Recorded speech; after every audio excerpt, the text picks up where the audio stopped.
राजा महाराजाओं के टाइम में एक रिवाज हुआ करता था कि पिता के मरने के बाद जब पिता की डेड बॉडी को जलाने के लिए जाते थे तब वह बेटा नहीं जाता था जो राजा बनता था। पिता के अंतिम संस्कार में वह बेटा भाग नहीं लेगा जो क्या बनेगा। उसको कहते थे तू राज तिलक की तैयारियां कर, राजा की सीट खाली नहीं रहनी चाहिए, हम इसको जला के आएंगे, आते तेरे को राजा बनाएंगे, तू साफा वाफा बांध के तैयार बैठे रहना आपने, तो तू नहीं जाएगा।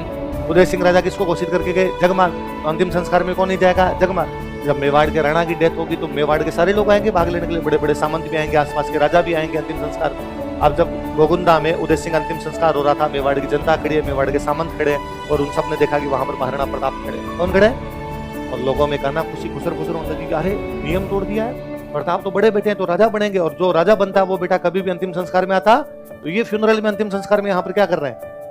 पूछा जाके महाराणा प्रताप से, आप यहाँ पे क्या कर रहे हो, आप तो बड़े बेटे हो, आप तो राजा बनोगे, तो आपको तो घर पे रहना चाहिए था।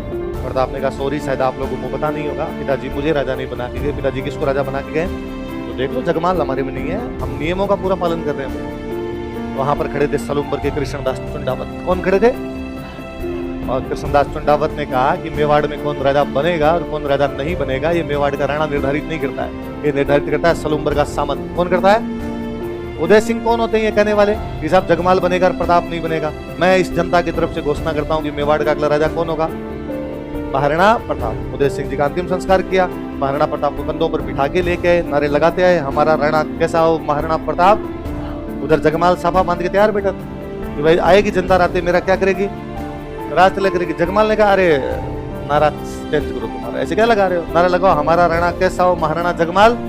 सलूम्बर के कृष्णदास चंडावत ने उसका हाथ पकड़ा, उसको नीचे उतार दिया और उस गद्दी पर किसको बिठा दिया, प्रताप का राज तिलक गोगुंदा में कर दिया गया।